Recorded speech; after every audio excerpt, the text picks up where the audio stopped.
I see the guns and that's in this room. You are unleashed. The handcuffs that you're carrying, they're not on you anymore. They're on the criminals. And whatever you need to get it done, we're going to get it done. They think that they're hardcore. We are so much more hardcore than they are. And we have the entire weight of the United States government behind us. We're not here to second guess you. We're here to have your back, to unleash you, to do your job so you come home safely. Portland has become the center of a national debate. President Trump calls it lawless mayhem, claiming violent mobs are attacking federal officers and that only the National Guard can end the chaos. But what's really happening on the ground tells a very different story. Today, we're breaking down the facts, the politics, and the dangerous precedent this moment could set for American democracy. According to Portland's own police leadership, the picture painted by the White House is far from accurate. Crime in the city has actually dropped by nearly 20% in major categories. While some protests around federal buildings have seen vandalism and occasional clashes, the overwhelming majority of demonstrations, tens of thousands of people, have been peaceful. This is not a city collapsing under nonstop violence. It's a city dealing with the same challenges as others across the country. No, it's not. And good morning. Just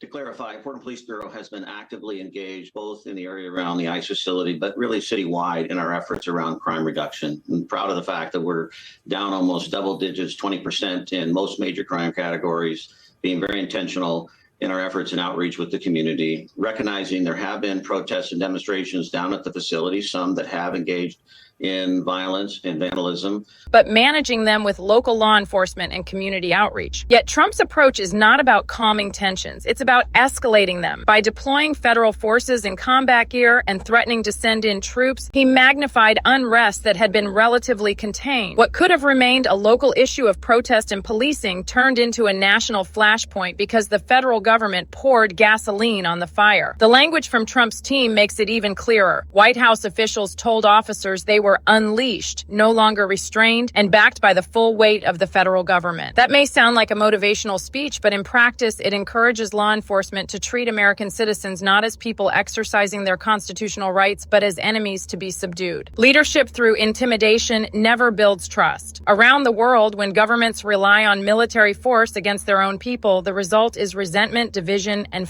not stability. Portland is no different. The sight of armed agents, tanks, and snipers on city streets is not normal, and it should never be accepted as such. These images are designed to make citizens believe that dissent is dangerous and that protest could cost them their safety. That erodes the very freedoms Americans are supposed to be guaranteed: freedom of speech, freedom of assembly, and the right to challenge their government. Legally, the case for bringing in federal troops is shaky at best. The National Guard and active duty military are meant for extraordinary circumstances: invasion, rebellion, or moments when local authorities cannot enforce the law. None of those conditions exist in Portland. The city has its own police force, its own partnerships, and the ability to manage its affairs. Dropping armed forces into the streets only blurs the line between defending Americans from foreign threats and intimidating them at home. And that is the deeper danger here: the normalization of military presence on American soil. Once tanks and camouflaged agents become a routine sight in our cities, the public grows numb to the idea of government power being used against its own citizens. Free speech becomes harder to exercise. Protest feels unsafe. Democracy itself begins to shrink. Trump thrives on this manufactured crisis. He creates a narrative of chaos,